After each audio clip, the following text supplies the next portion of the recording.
Welcome সবাইকে আমাদের আজকের ক্লাসে। আমরা আজকে পিথাগোরাসকে নিয়ে কাজ করব, অর্থাৎ পিথাগোরাসের উপপাদ্য নিয়ে কাজ করব। প্রথম কথা হচ্ছে এটা যে পিথাগোরাস আসে কখন? পিথাগোরাসকে ডাক দিলেই কি পিথাগোরাস চলে আসে? না, কারণ পিথাগোরাসকে আপনি যে কোনো জায়গায় ডাক দিলে পিথাগোরাস আসবে না। পিথাগোরাস আসবে শুধু একটা জায়গায়, সেটা হচ্ছে সমকোণী ত্রিভুজ। এই সমকোণী ত্রিভুজ বললেই আমরা শুধুমাত্র পিথাগোরাসকে সেখানে আনতে পারবো। তাহলে আমাদের প্রথম কাজ হচ্ছে একটা সমকোণী ত্রিভুজ আঁকানো। এই হচ্ছে একটা সমকোণী ত্রিভুজ। এই যে সমকোণী ত্রিভুজ আমরা দেখতে পাচ্ছি, অর্থাৎ এই ত্রিভুজের এই কোণটার মান হচ্ছে আমাদের 90 ডিগ্রি। এখন এই ত্রিভুজের ক্ষেত্রে আমরা তিনটা বাহুর আলাদা আলাদা নাম জানি। যেমন এই বাহুটাকে আমরা বলি হচ্ছে ভূমি, আমরা এই বাহুটাকে বলি হচ্ছে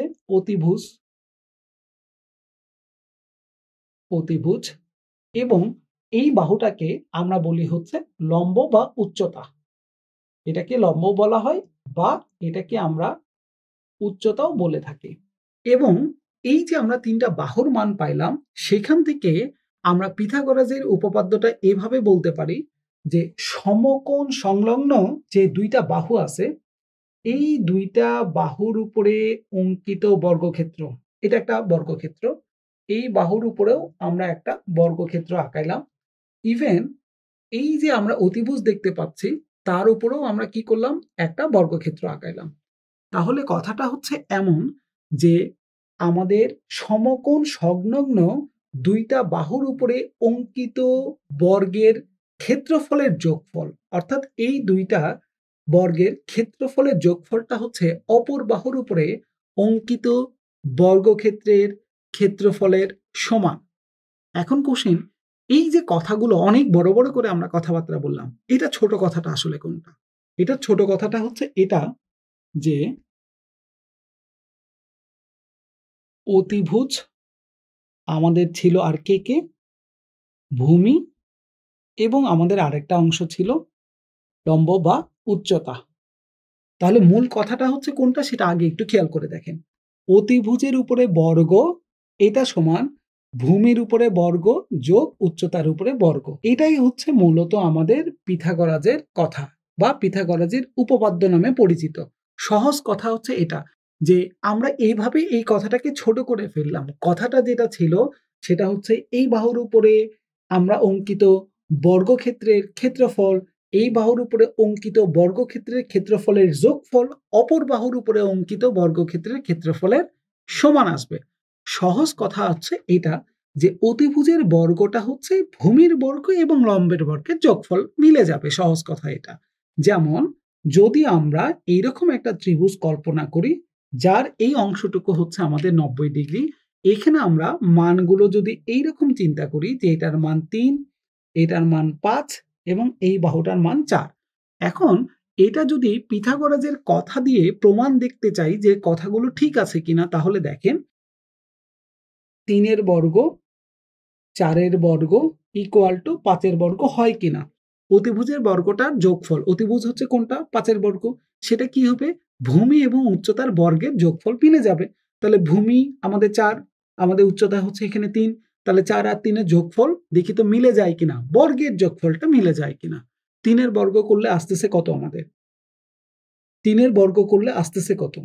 9 যোগ 4 বর্গ করলে 16 সমান 5 বর্গ 25। তাহলে দেখেন এই লাইনটাকে কনসাইজ করলে আমরা এখন এই লাইন পাচ্ছি।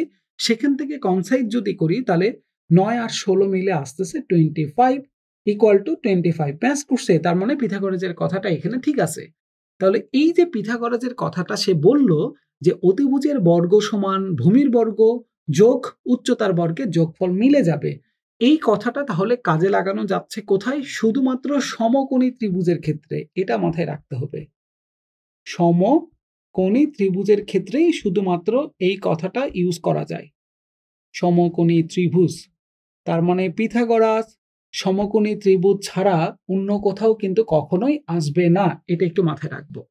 তাহলে এই কথাটাকে আমরা পিথাগোরাসের উপপাদ্য হিসাবে মেনে নেই এবং আমরা এই কথাটাকে কাজে লাগাই কোথায়? যখন কোনো সমকোণী ত্রিভুজের দুইটা বাহুর মান দেওয়া থাকে, আরেকটা বাহুর মান বের করতে বলে, তখন এটা আমাদের কাজে লাগে।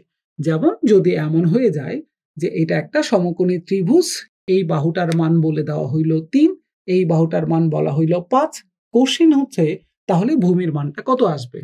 এইখানে আমরা পিথাগোরাসকে কাজে লাগাই, তার উপপাদ্যকে কাজে লাগাই। কিভাবে? আমরা জানি যে লম্বের বর্গ যোগ অতিভুজ যেটা ছিল সেই অংশটুকু, নিচের অংশটুকু ভূমি, জানি না, এটার মানটাকে ধরে নিলাম এক্স। ভূমির বর্গ যোগ লম্বের বর্গ সমান অতিভুজের বর্গ চলে আসবে। এখান থেকে তাহলে দেখেন আমরা x square is equal to 5 এর স্কোয়ার 25, এটা 9 ওই পাশে বিয়োগ হয়ে গেল, x square is equal to 25 থেকে 9 চলে গেল 16, তার মানে এক্স এর মান চলে আসে স্কোয়ার রুট অফ 16। অতএব এক্স এর মান হচ্ছে 16 বর্গমূল 2টা চলে আসে প্লাস মাইনাস অর্থাৎ 4, তাই না?